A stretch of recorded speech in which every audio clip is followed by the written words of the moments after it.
What's up, y'all? It's me, retired Chief Cedric Johnson of the United States Navy. What this video is going to do today is tell you why should you join the Navy? What's in it for me? Maybe you don't want to join the Navy. I'm not telling you to join. I'm telling you why you should join. Or if you ever thought about it, what's in it for me? There's nothing wrong with that. You know what I'm saying? You may go around, listen to a couple of recruiters or something telling you what about the Navy, and you may think they're lying and stuff, but why should we lie if we have the information? And if you get the information and it benefits you now and in the future, why not use it, right? So that's what I'm going to do today. We're going to talk about what's in it for you, right? That's what we're going to talk about. So let's go ahead and get started. So, have you ever heard of the phrase, you made your bed, now lie in it?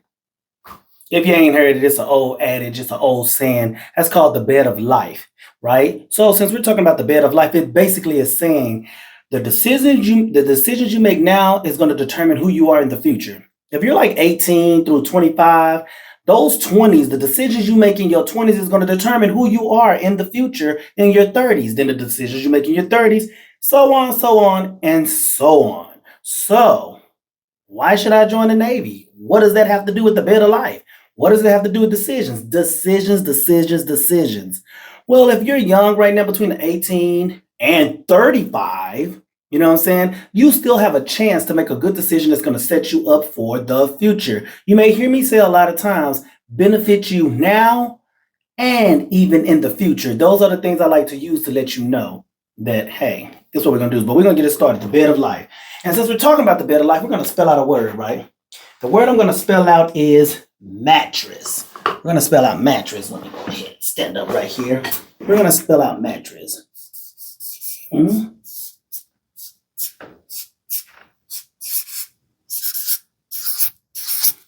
Mattress. We're going to spell out mattress. I don't know what type of mattress you have, Sealy Posturepedic or whatever it is. We're going to spell out mattress. We're talking about the bed of life, so we're going to spell out mattress. Now, each letter in this word mattress stands for something that people need in life or feel like they need it, or something to make them feel successful, make them feel content, they like, this is what I would need. Some of you may feel like if I get older and I get a dog, a car, and a house, a wife and some kids, or either a husband and some kids, or whatever, that's your definition of being content. That is your definition of being, your safety net, or being successful, right? So each one of these words represent something that people need out of life to feel like they've made it. So we're going to start off with M. What do you think that people need? What do you think the M stands for? A lot of people, when I was doing this back in these high schools, someone said mama. If you need your mama to survive, I'm sorry to tell you. you got another thing coming. You're going to be in for a lot of things in life that is not going to work in your favor, because mama not going to always be there, right? I'm going to tell you what it is. It's money. Money. That's the first thing, money. Let's just go on and get it out there. Let's just go on and get it out the way. Money. So, let's go right here. Money. I had to write this down because, you know what I'm saying, back when I was in them high schools at Carter, Lincoln, you know what I'm saying, Samuel, Skyline. Then when I was down in Houston, and I was at Houston Westbury, George Bush, you know what I'm saying, Madison, Mo City was my place, you know what I'm saying, when I was down in San Antonio and stuff like that with Killeen High School and all that stuff, go up to Erie, Pennsylvania and all this kind of stuff. I used to say it off the top of my head. I knew it off the top of my head. But retired Chief Johnson is getting a little old now, you know what I'm saying? So I'm going to go on and write it down so I can look at it. And things change every year. But we're going to look at the 2025 basic pay chart. So we're going to talk about money. Because all this stuff is going to represent something that you feel that you need to be successful in life, right? But this is the number one thing. I don't care what it is. I don't care what we do.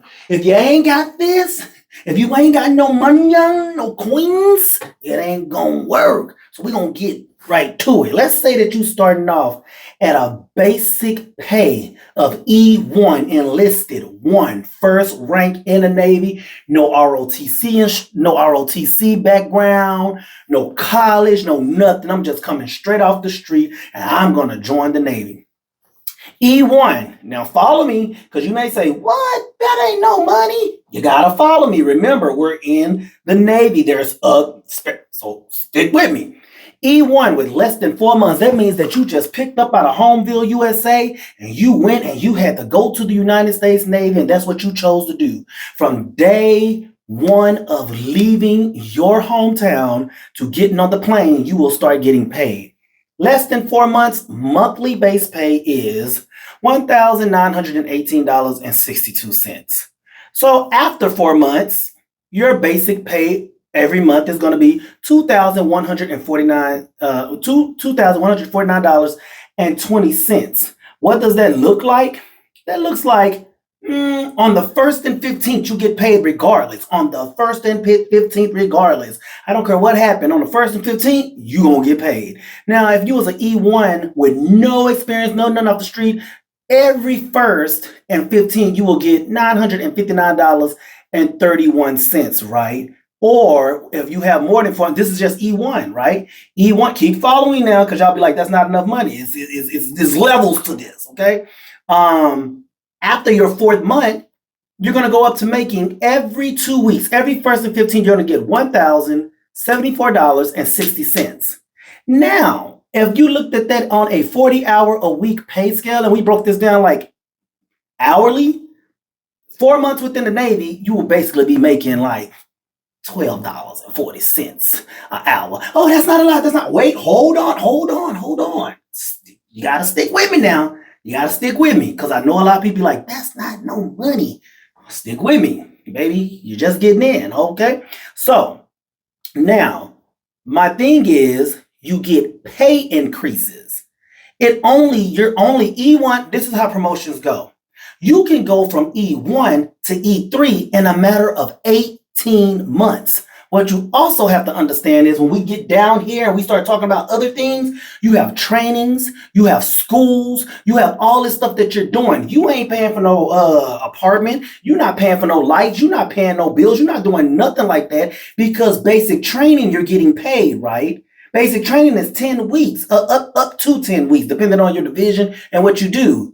So if you're not living nowhere, you're getting paid. Then you go to your school for your jobs. Then your job may have a special training where you go to another school. Guess what?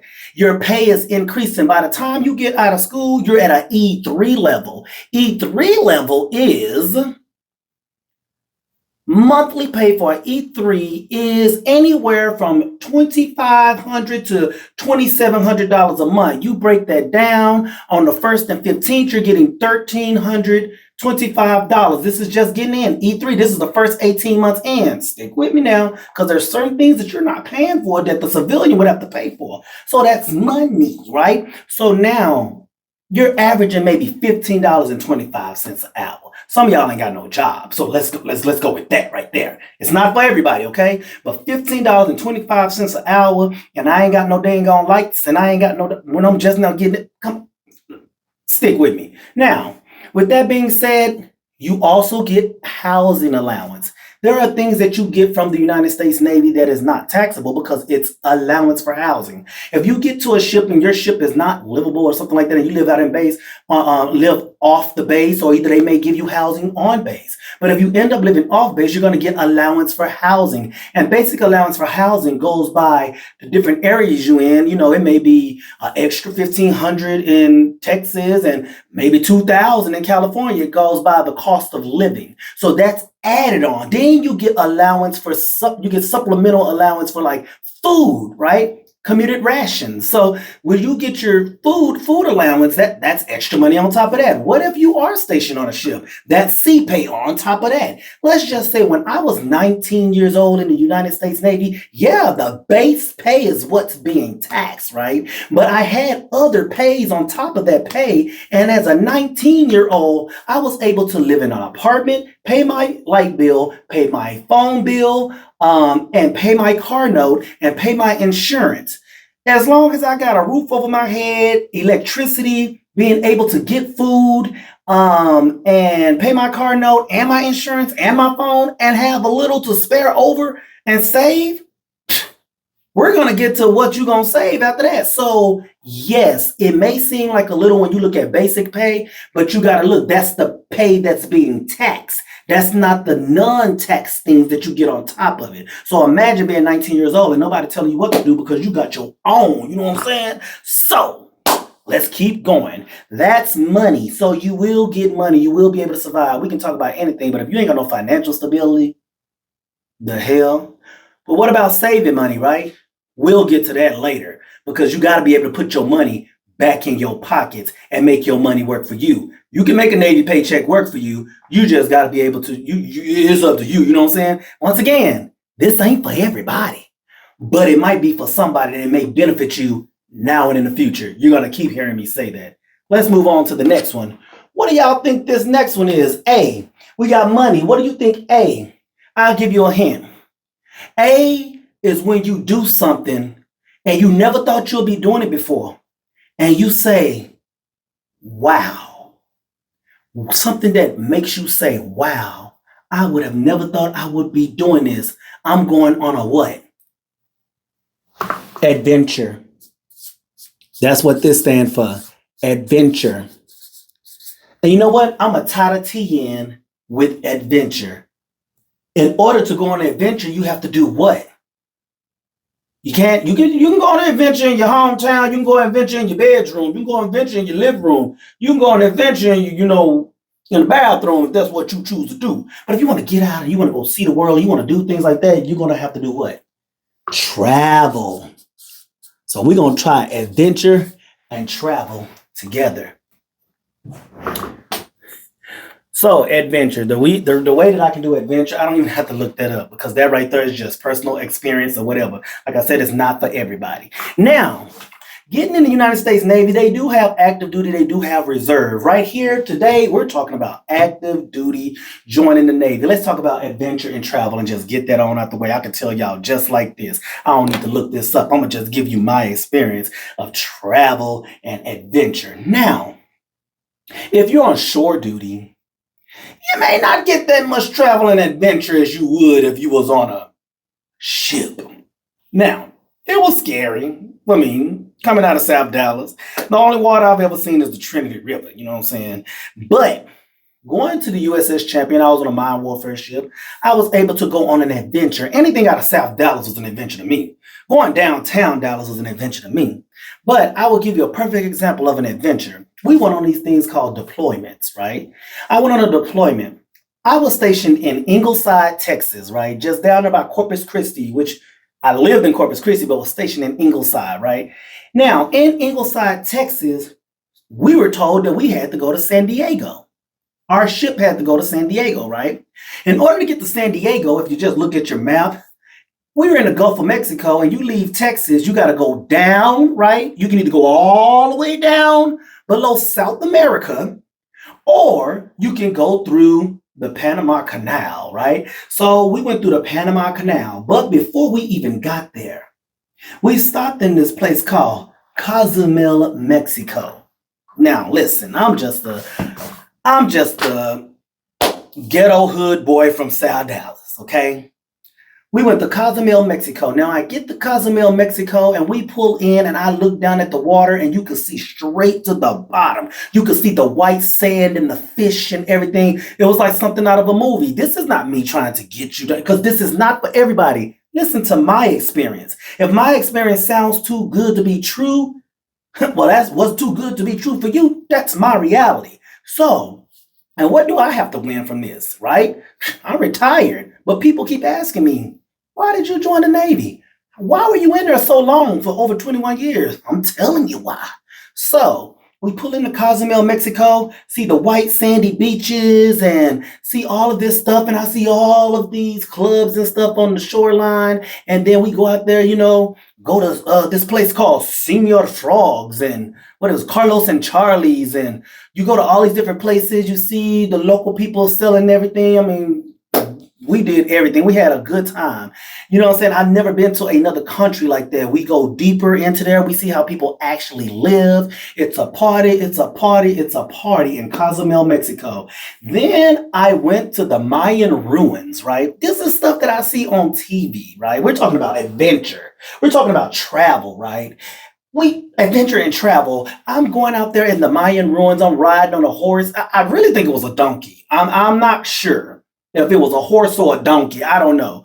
Because the horse was kind of skinny and it was little. They said it was a horse. I don't know, but maybe horses in that part of the country, in that part of the world, I don't know, but it kind of hurt. But I'm from Texas. You know what I'm saying? We riding the horses through the Mayan ruins. We learning stuff. Then we went and we did this thing called snorkeling, right? Oh, not everything was fun for me on my adventure when I traveled, right? We did this thing called snorkeling. I'm from the hood. We ain't got nothing to snorkel. First of all, our pools were drained with graffiti and glass in it. And then when they really filled it back up, they filled it with cement and just put like a little water park thing there. So I didn't know nothing about swimming like that. I didn't know nothing about snorkeling. So what did I do? I go snorkeling. Almost drowned. You know why? Because somebody didn't tell me to stand up. How do you almost drown in 4 feet of water if you're 5'7"? I made it though. Good time. But while we were snorkeling, I heard this sound was like boom, boom. I'm like, what is that sound? I'm like, what is that? So, right? So I go and I'm looking, I'm asking, I'm like, do y'all hear that? What is that sound? I kept hearing like this boom and then, right? So then once I hear this boom, boom, I'm looking and I asked the tour guide, I said, what is that sound that keep going off like boom, like boom? And he was like, oh, that's across the water. And I'm looking across the water and I see like very faint. I'm like, it's like another island over there, right? So I'm like, okay, what is that? They was like, that's Cancun. Excuse me? Excuse me? Did I just hear somebody say Cancun? And at that time, I was 19 years old. It was spring break around March. 19 years old. You're telling a 19-year-old young man from Dallas, Texas, that ain't never really been out unless I go to a family reunion or funeral or something, that I am across the water from Cancun, Mexico, and I can't judge it. It's something going on over there that I want to see. He said, well, all you got to do is get on the ferry. Get on the ferry, get across the water. It's getting louder and louder. Boom, boom. I get there and it was a club called La Boom in Cancun, Mexico. I ain't never seen nothing like it. I thought the beaches were white and sandy over there. The beaches over there was white and sandy. We all out there. It's like a dream come true. I would have never known, being from the ghettos of America, that one day I would be on a white sandy beach at a big, huge club. Having a good time. Then all of a sudden, I'm getting foam all over the place. I'm like, what is this? It's a foam boy. I almost lost my mind. I almost didn't go back across that doggone thing to the ship. But that was Cancun. You know what I'm saying? We hadn't even got to the Panama Canal, right? All we had to do, we had to stop to get gas. We had to stop to get food. We had to stop to get storage on loan, maybe parts to fix stuff and everything on the ship. But if we're going to stop and we're there, why not see the country, right? And that's basically what happened. So guess what? I also paid attention to something. Everywhere we stopped, I seen Royal Caribbean, Carnival Cruise Line, Norwegian Cruise Line. All these people paid all this money to come to Cancun and Cozumel, and I just stopped because we needed something to eat and we needed fuel. You know what I'm saying? So I didn't pay for that, right? But this is the one that got me, and I'm not afraid and I'm not ashamed to say what I'm about to say right now. I'm out in Cancun, Mexico, getting my life and having a good time, right? You know what I'm saying? I'm 19, I'm grown, I'm away from home. I ain't got, you know what I'm saying? Grandma can't tell me nothing because I'm grown, right? Having a good time. I'm grown. All of a sudden I heard womp, womp, womp, womp, womp, womp, womp. And I was like, what the hell was that? Womp, womp, womp, womp, womp, womp, womp. I know the sound of a ship's horn. That ain't my ship's horn. That ain't none of them horns because they're already pulled in. Somebody's trying to come up the coast. I turned around and fell into a little boy again. It was a Disney Cruise Line ship. And all we know that they have Disney Cruise Line ships. But for me, being from South Dallas and growing up a Disney kid and loving Mickey Mouse, but you know who my favorite person is? Donald Duck, the sailor Donald Duck. I was in the United States Navy. I was like, oh my God, it's a Disney Cruise Line. I'm about to lose my head behind a Disney cruise liner. So I go back. All the people come off the Disney Cruise Line, and I am not making this up. I'm telling you, it may seem like a lot of you, but it's my reality. Okay? The people came down. Donald Duck comes down, Minnie Mouse, Mickey Mouse, and all I hear is ole, ole, ole, ole, ole. They doing line dances and everything. I said, what is going on? We went out to the clubs and everything, and everybody that was on the Disney Cruise Line, maybe y'all been on cruises before. The cruises I was on my ship, but we were there with them. But I guess they teach them these line dances and everything, and all of them learn them together. But they taught them to us. It was just a great time. That was Cancun, right? Only for us, adventure travel. Now, that may not have been nothing for you. Maybe that was nothing for you. Maybe that's not adventurous for you. It's adventurous to me. Riding through the Mayan ruins and everything, and all that's adventurous to me. And I travel, you know what I'm saying? Then we go down through the Panama Canal. Very interesting. It took us 18 hours to go through the locks of the Panama Canal where the water drains, fills up, water drains, fills up, water drains, fills up. 18 hours going through the Panama Canal. You know what I'm saying? A lot of people be like, are you scared to fall off a ship? Once you go through the Panama Canal and see an anaconda, I'm not falling off nothing, right? So that was kind of a scary situation. We went through the Panama Canal. We're waiting on this ship, next ship. Once we got through the locks, for the purpose of this video, and I wanted to stay very, why should I join the Navy? Let's just say Panama was a good time. Oh! And I don't indulge, I don't care, I don't judge people, whatever. I don't drink, I don't do nothing like that. And I still had a good time. Panama, good old time. I had a funky good time. And then we kept on going. Then we ended up going to Guatemala. Now, Guatemala, we was able to get off the ship, but we could only go to the pier, purchase a little something, and get back on the ship, right? It was jungle warfare out there. Then we ended up in Puerto Vallarta, Mexico, after the hurricane. I forgot what hurricane it was that came through and hit Puerto Vallarta, Mexico at the time. You can look it up.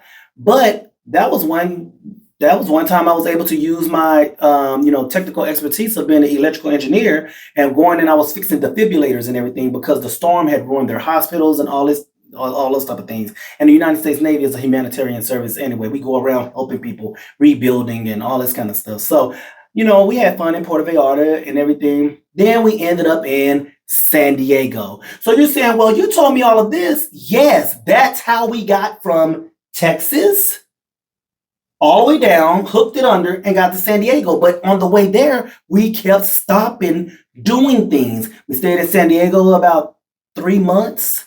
3 months doing like training off in the Pacific Ocean, but coming back to San Diego, I love San Diego. I seen the Gaslamp District. I rode around and everything. I went to go see the submarines and all this kind of stuff because I had never seen one, even though I was in the Navy. And San Diego is one of my places that I love still to this day to go to, San Diego, right? And then we got in a van, drove up 5 and went to Six Flags Magic Mountain? No, is it Six Flags? Whatever. We went to Six Flags in Los Angeles, right? So we did all that, turned around and went back down and did it all over again and got back to Texas. That was my adventure and travel. So when you get into the United States Navy, you are going to go on deployments, but deployments is not getting picked up here and dropped off here and just stand there for 9 months.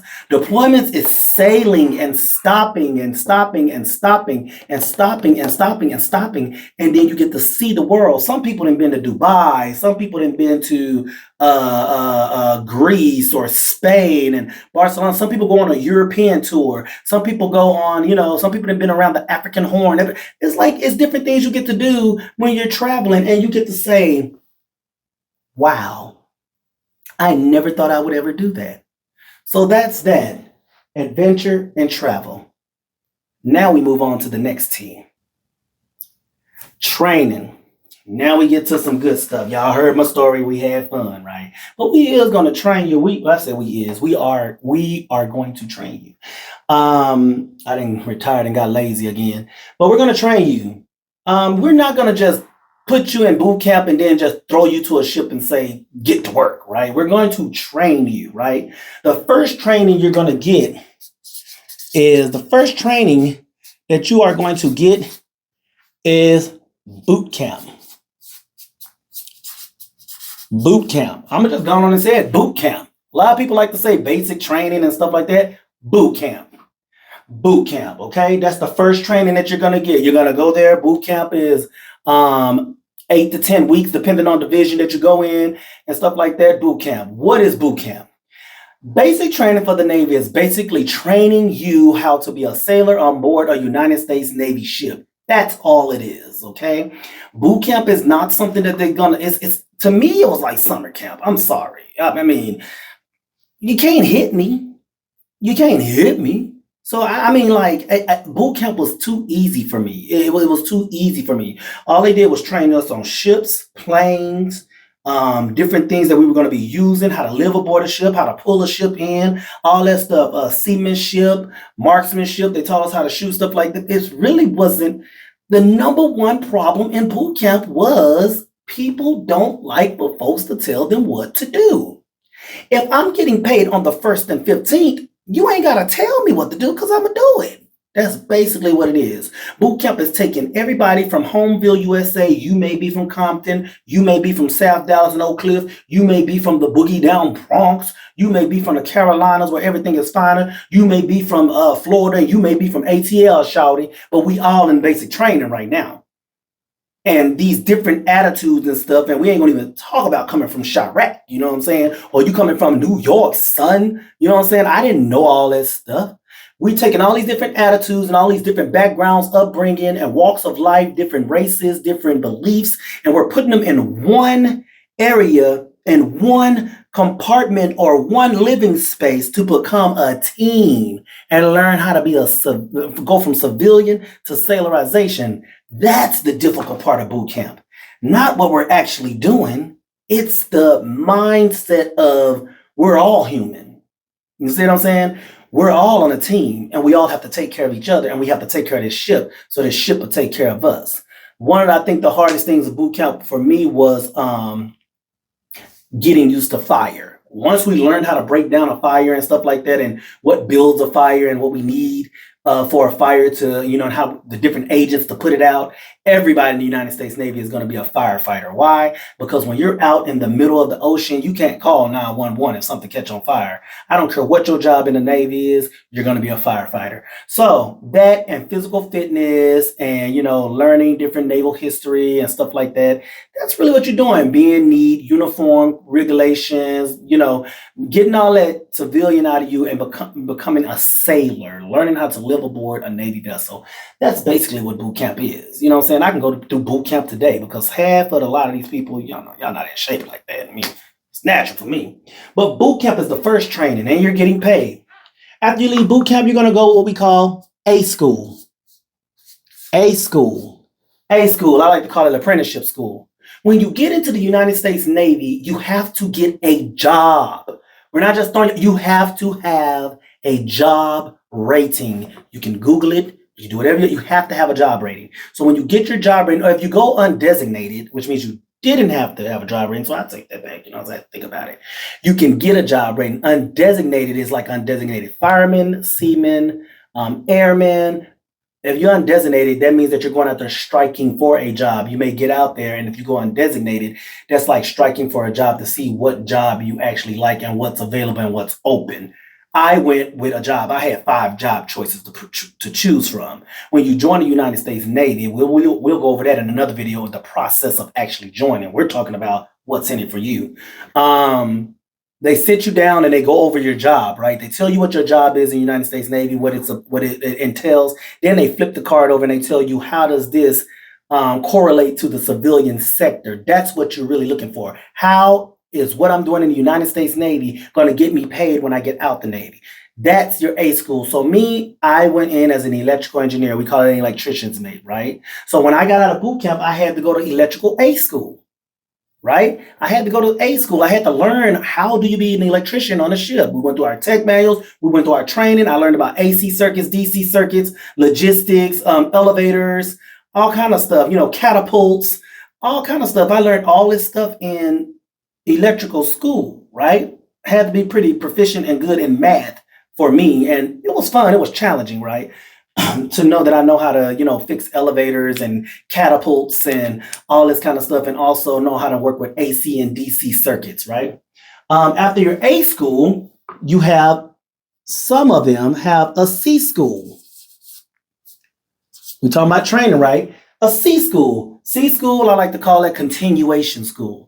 Even though I was an electrical engineer and I went to the A school and learned how to be a basic electrician, marine, we call it marine electrician. That means that marine electrician versus, electrical on shore is just 2 different grounding systems. You know what I'm saying? Being an electrician on a ship, you don't want to go mess yourself up out there as being a land walker. That's what I like to call them, land walkers. But I had to go to a C school because the ship that I went to had a specific electrical job. These are C schools are for specific jobs for your rate, for your job rating. So since I was going to a minesweeper in Ingleside, Texas, I had to get a Navy enlistment code of 4666. Ooh, the devil's code. But anyways, I was a mine warfare electrician, and I went to mine warfare school, and that was my C school, to learn how to go out and find mines, acoustic mines, magnetic mines, work on the equipment, all of those type of things. Go and make the ship silence, flow through the water and everything. And then if you see it, use EOD, which is explosive ordnance, to go pick it up and cut it, blow it up, or either get it out the way. That was my job. So I had to go C school. And then finally we had OJT, on the job training. One thing you can depend on in the United States Navy is, even though I got all my schooling, a lot of people go to school, but they can't apply, right? Some people can apply, but they don't remember what they learned in school. That's why we need on the job training. When you come to a ship, you're going to see somebody like a Chief Johnson that says, welcome. I know you got all that stuff trained in school. Now it's time to apply it. Now they are there to help you on the job training, to be there for you when you don't know what you're doing, or you need to do it and you need to do it real time, right? So you'll always have somebody to look back and say, am I doing this right? You know what I'm saying? And then you have your other shipmates to help you work. So that's training right there. We got a lot of different trainings, and you also get qualified in different things like your fire watches, your sounding and security, which is watching the ship, different watches and stuff like that. So that's training. Now we got to go to the R. What do y'all think the R is for? R. This R, we've already went over money. Let me just recap right quick. We went over money. We went over adventure. We went over travel. We went over training. Now we're going to go with the R. R is something that people need to do because they work all the time. They need to get some relax. You thought they need to get some relaxation, right? But R and R means something, right? When they say we need a little R and R, right? We need a little R and R. If you never heard that, I know terms are not the same no more. Relaxation and something. I need something. I work all the time. I've been on a ship. I need something. I need to relax, but I need something else. People want to do something. They want to work, party, and play. And when you play, what is that? Can somebody give it to me? I'm gonna have to cut this video because I didn't drop my pen. You know what? I ain't gonna even cut it. Y'all just gonna have to see me pick it up. Ain't no use to making it professional because if I would have dropped it in the classroom, I would have just picked it up. Recreation. Recreation. Let's talk about recreation. Ooh, let me go. Hold on. Here we go. Let's go to the computer. Let's go over here because I want to give you up-to-date information. Recreation, recreation, recreation. Here we go. Recreation. Now, when you're in the United States Navy, a lot of times what y'all don't realize is when you're on base, this is another reason why you're not spending that money a lot. When you're on base, we have movies on base. We have bowling alleys on base. We have pool halls on base. We have pools to swim in. We have things. I want y'all to go look up Pacific Beacon. Pacific Beacon. Pacific Beacon in San Diego. That is a condominium that's built for sailors to live in. You know what I'm saying? And like when you get off of work, you go on base. You don't have to go out in town. We have clubs on base. We literally have clubs on base to where you are, baby, if you fight in this club, first of all, clubbing on base and clubbing off base is two different things. When you're clubbing on base, you're clubbing with like-minded individuals that got something to lose. So we just here to, you know what I'm saying, shake a tail, fell to do a little something, and club and all that. I mean, you know, maybe get you a drink or something like that. Have a funky good time. Ain't nobody here to fight. We all got to go to work. We all got to go to work. What are we fighting for? So we here to have a good time. We here to build camaraderie. You know what I'm saying? So yeah, clubs on base. Now every now and then, some of the clubs on base allow civilians to come on. But you best believe the Master at Arms, which is a Navy law enforcement specialist, which is something else that I did, we don't play those games. If you're going to come on base and have a good time, have a good time. This is not outside. But we even have that. You got they got different recreation rooms where they got video games. Like I said, pool, you eat, you can watch. You don't have to go to the movies on base. You can watch the movie in there, the lounging areas, computers, where maybe if you want to go play instruments and go to the sound rooms and, you know what I'm saying, get your music on and stuff like that. We have all these things. We have the USO. The USO bring us concerts and stuff like that. Morale, Welfare, and Recreation, which is MWR.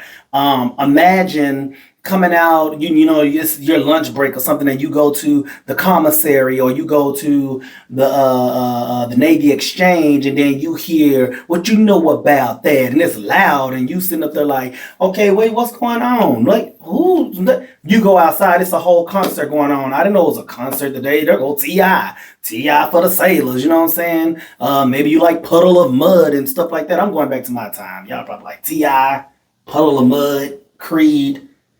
That's what was going on back in that time. You know, like, what would I be without the Navy? You know what I'm saying? We was Ja Rule. I know Ja Rule is maybe not what y'all with these days, but that was popping back then. You know what I'm saying? So we have those and stuff, you know what I'm saying? It's just a lot of different things you can do. We also have like fitness centers, outdoor equipment to rent, like if you want to go bike riding and stuff like that, going on hiking trails. It depends on what you want to do. You want to go MWR will let you go to a log cabin in Aspen. You know what I'm saying? Because you have time. We're going to get to your time off later on when we come back talking about job security and benefits. But when you are off, why not go to a cabin in Aspen for little or nothing to half the price? Why not go to the Disney World Resort? Why not go to Six Flags or something like that for like dang near half off for you and your family? So we have a lot of recreation. We have libraries. We have one thing that I did like is we had the auto hobby shop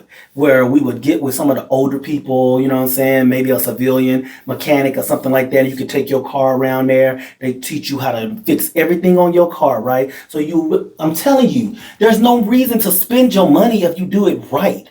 You know what I'm saying? If something is wrong with my car, I take it to the auto hobby shop. They give me a book. We go and we fix it together. Why? Save that money. You know what I'm saying? You sitting up there paying $2,000 and stuff to get your car fixed when the part went nothing but $300 or something and do it yourself. You know what I'm saying? So, and especially if you're like me, if you're an electrical engineer, why am I paying a mechanic to fix something and I'm fixing $1 million engines and stuff and generators on the ship? I can't fix my own car. So we're gonna find a way to save some money. But it's a lot of things on base that you can do, you know what I'm saying? When it comes down to recreation. And you don't have to go out there and, but you still can leave the base, you know what I'm saying? You leave the base, you can go out of town. But me, I never had a reason to go out of town because everything that was out in town was on base. The base is like a city inside of a city. It's got a fence line and it's just two different mentalities, you know what I'm saying? So that's recreation. And like I said, if you go to MWR, you get to go on different trips, get to travel, and all those type of things. That's recreation. So the next one is E. What do you think E is for? You better get your education. Because if you want to be somebody and you want to go somewhere, you better wake up and pay attention. I'm just playing. Education. How do we do education in the United States Navy? Real easy. We have a thing called 100% tuition assistance. I call it TA. 100% tuition assistance works like this. If you go to a public four-year university while you're in the United States Navy, or a public four-year university online, or a trade, or a skill or something that you want to take up, and you can do it while you're in the Navy, they're going to pay for it. They're going to pay the tuition 100% while you're on active duty. When you're on active duty, you're going to get 100% tuition assistance. That's basically, in a nutshell, what it is. You're not paying for school while you're on active duty. Now, some people be like, well, how am I going to go to school if I'm in the Navy on active duty? We're going to get to that. Now, while you're there, if you're stationed in San Diego and you want to go in person to San Diego State University, go. It's free, right? If you're stationed in Virginia and it's a college just right next to Norfolk and stuff like that that can get back and forth home, you want to go. When in New Orleans, when I was stationed there, they had a college called Delgado. Get your education. You can get all your prerequisites out of the way, all your stuff out the way until you can go to a four-year university, right? Now, we also have CLEP. CLEP test. What do these tests do? What is a CLEP test? A CLEP test is when you can, a CLEP exam is basically, let me tell you what it is.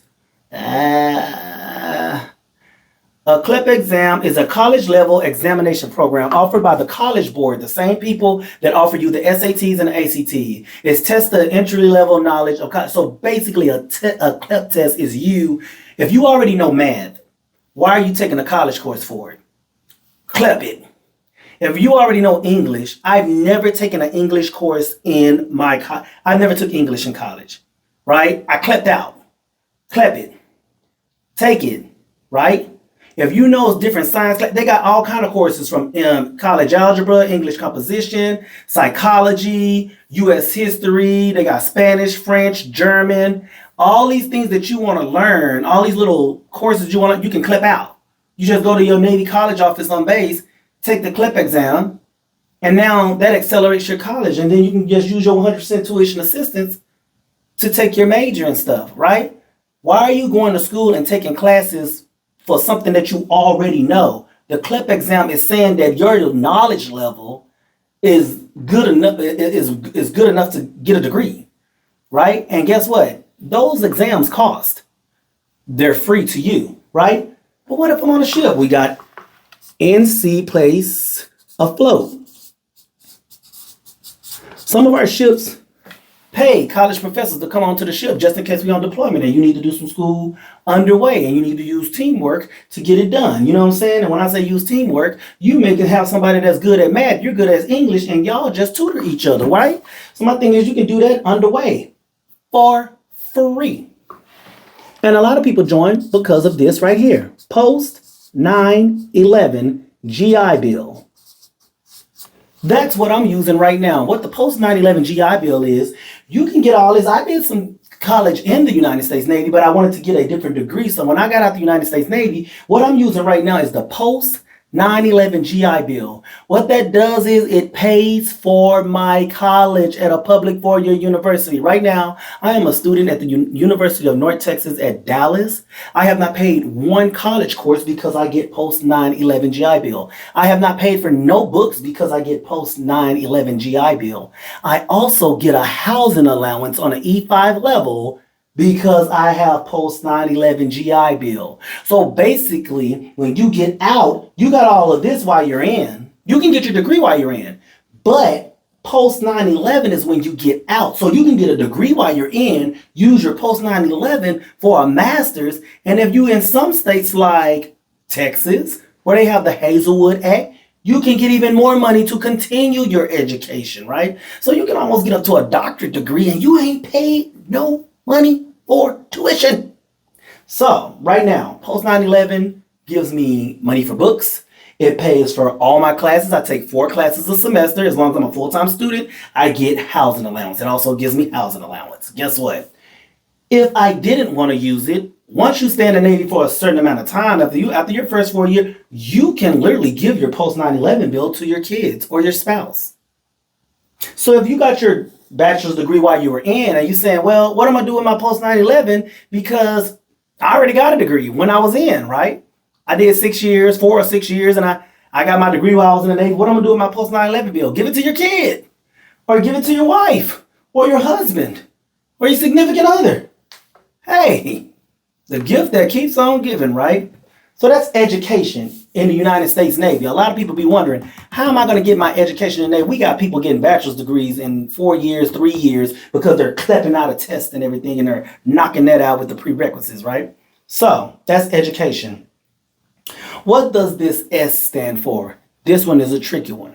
Something that you need to feel like you have a good career and it has benefits in this career, and you know that nothing's going to happen to you as long as you have this career. It's called what? What is it? Security. Job security. In the United States Navy, you're going to get all of that, but you got a 4-year contract, right? The contract is security. You're the only person that can mess up your contract and your time in the United States Navy is you. So you don't have to worry about every 1st and 15th like clockwork. You will get paid. You will get your benefits, right? And some of those benefits are, let's talk about job security, because a lot of people have jobs out here, but they don't have this. You remember we talked about that money? Remember we talked about, at the beginning I said, stay with me, because you're going to be able to save your money and you're going to get paid every 1st and 15th regardless, right? Every first, let me put that up there. Every 1st and 15th. Money. Ching, ching, ching, ching, right? When you get down here, we're going to talk about job security, right? Job security. Medical. You know how much you pay for medical in the United States Navy when you're on active duty? Nothing. 100% medical. 100% medical, no copay. If you say ouch, it's paid for. Period. I've had surgeries and everything. Didn't pay for nothing. People have babies, don't pay for nothing, right? Hey, and a lot of people don't know this. Medical and dental is 2 different things. I know some of y'all like, duh, but guess what? Some people don't know that. Medical and dental is 2 different things. You know how much you pay for dental? Nothing. 100% dental benefits. Nothing. You're not paying nothing for it. No copay, no nothing, right? Any medication that comes from anything that you're doing with medical or dental, guess how much you pay for it? $0. $0. No copay. See, these are the things that young people do not look into and don't realize that this is what's breaking your parents. Insurance. 100% medical, 100% dental, no copay. Nothing. You get your primary care provider. They will send you out. If you got a foot problem, they'll send you to a podiatrist. If you got a bone problem, they'll send you to what? Orthopedic, whatever, the bone person. You know, I ain't like, listen, I retired. I ain't got to know the words. Whatever you need, any specialist, any psychology, you need some mental help or something like that. I'm not afraid to say it. I've even used mental health when it comes down to the United States Navy. You know how much I paid for going to see a therapist? $0. $0 to lay on the couch and spill it to make sure that my mental is healthy so I can move on with my day and move on with my life and keep going. And I still utilize it today. So 100% medical, 100% dental, no copay. You know what else you get in your package? 30 days paid vacation. 30 days paid. You tell me a job that's going to give you 30 days paid vacation that can go up to 60 days before you use or lose it. Use or lose. You know what use or lose mean? Use or lose mean if you got 60 days, go home, do something, go on a trip, go do some of that recreation. You know what I'm saying? Still travel outside of the United States. Do something. Because why? Now you can't get any more paid vacation. Why would you not keep accruing 2.5 days a month and you just lose that paid vacation? I have been forced to go on vacation before. Because when I got stationed in Dallas, most of the time when I went on leave and when I went on vacation, I came home to Dallas, right? But when I got stationed in Dallas, I realized that I wasn't going anywhere. So I had to be forced to sit at the house and get paid because I didn't know what to do on vacation. And then sometimes I went out of town and things of that nature. You know what else you get? Free convalescence leave. Free sick leave. Free sick leave. The Navy is not going to take your sick leave out of your 30 days paid vacation, even if you get up to 60. They don't take sick leave out of your... If you're sick, that is called convalescent leave. That is free. That means that if the doctor said that you don't go to work for 2 weeks, or you don't go to work for 3 days, or whatever, that's not coming out of your 30 days paid vacation. Some jobs, you have to use some of your sick leave on your regular vacation days. Who does that? I'm not used to that, so... I'm not worried about it. What else do we got that is job security? We have a retirement plan. Retirement plan. Retirement plan. Now, I did 21 years in the United States Navy. I'm going to get paid for the rest of my life until I clock out and it goes boop. I will be getting paid. So I'm not planning on dying no time soon because that means they got to stop paying me. You know what I'm saying? So I'm trying to get my money on. All right. So retirement. Now, it used to take you in the old system to do 20 years. You had to do 20 years to get a retirement. Today, they have what they call a blended retirement system. Let's talk about it, right? Why not? Let's talk about blended retirement system.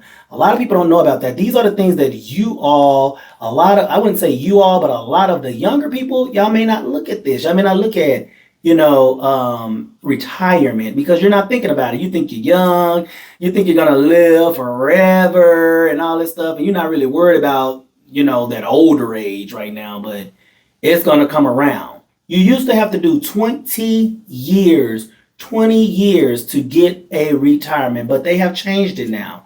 Now they have that they call the blended retirement system, the old legacy system that was up to 2018, 24 years, you get 50% of your active duty pay, right? But now with the new blended retirement system, this is almost like a 401k. You get into thrift savings plan. It's similar to 401k. You contribute some of your paycheck, like part of your paycheck, up to the IRS limits. The Navy matches what you put in up to 5%. 1% automatically given whether you contribute or not, right? Up to 4% more if you contribute at least 5% of your pay. You're vested in your own contributions immediately and matching contributions after 2 years of service. You can take your thrift savings plans with you if you leave. That is the difference. In the old retirement system, if I did 4 years, 6 years, 10, 12, 13, 15, if I did 15 years in the Navy, 18 years, 19 years and 6 months, 19 years and 11 months. If I got out the Navy at 19 years and 11 months, I'm a veteran. I can use my veteran benefits. I can use my post 9/11 bill, but I won't be getting a pension. That's what I grew up in. Now you can do 4 years, and whatever you put in, you can take it with you, right?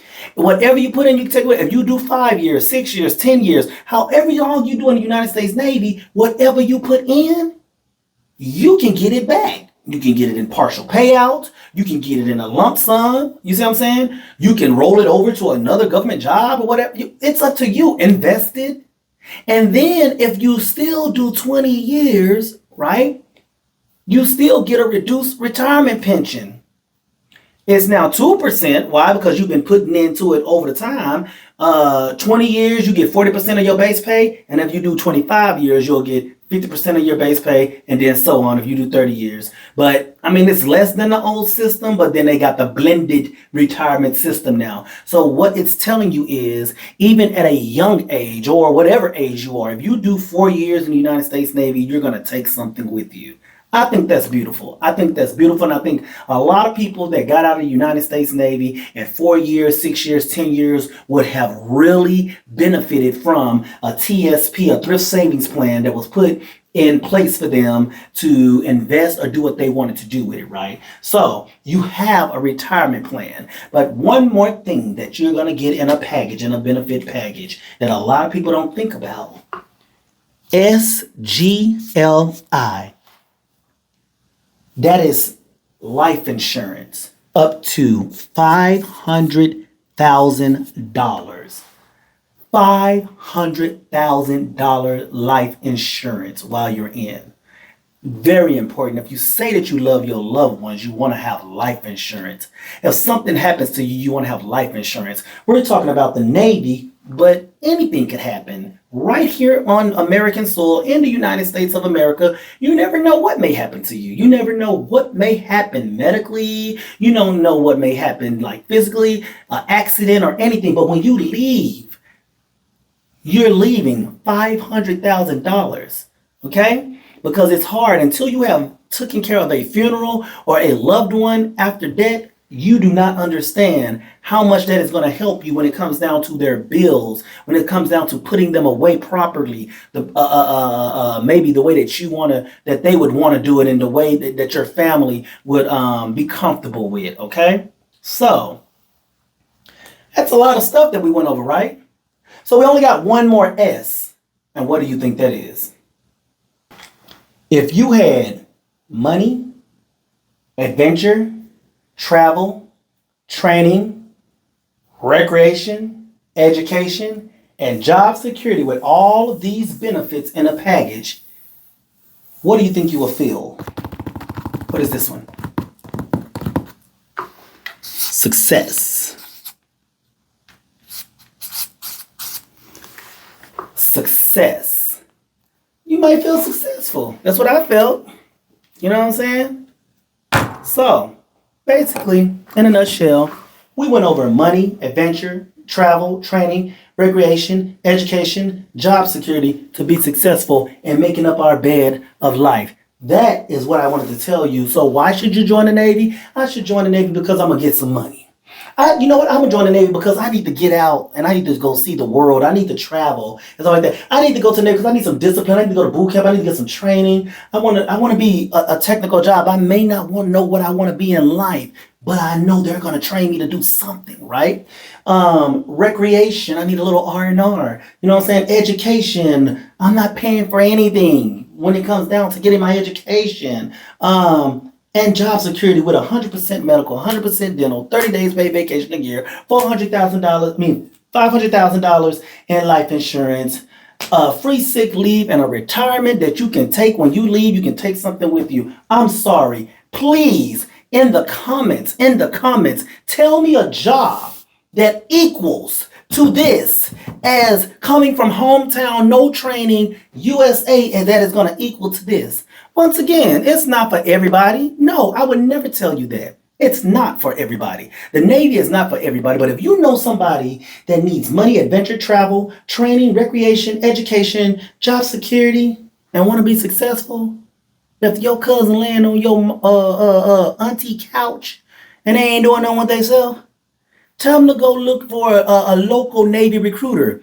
All you got to do is just go online, Google in United States Navy recruiting, and you can go down. And if you look at the bottom right here, at the bottom of this page, go hit that link. I will put all the information in the description of how to get in touch with a United States Navy recruiter and go sit down and have that talk with them. They're going to go over your goals. They're going to see if the Navy can help you achieve those goals and see how it sounds to you. You see what I'm saying? Or they're going to go and they're going to sit you down and have a real conversation with you, right? They're going to go over your pressures, your plans, your problems, and see if the Navy opportunities and advantages can benefit you, what?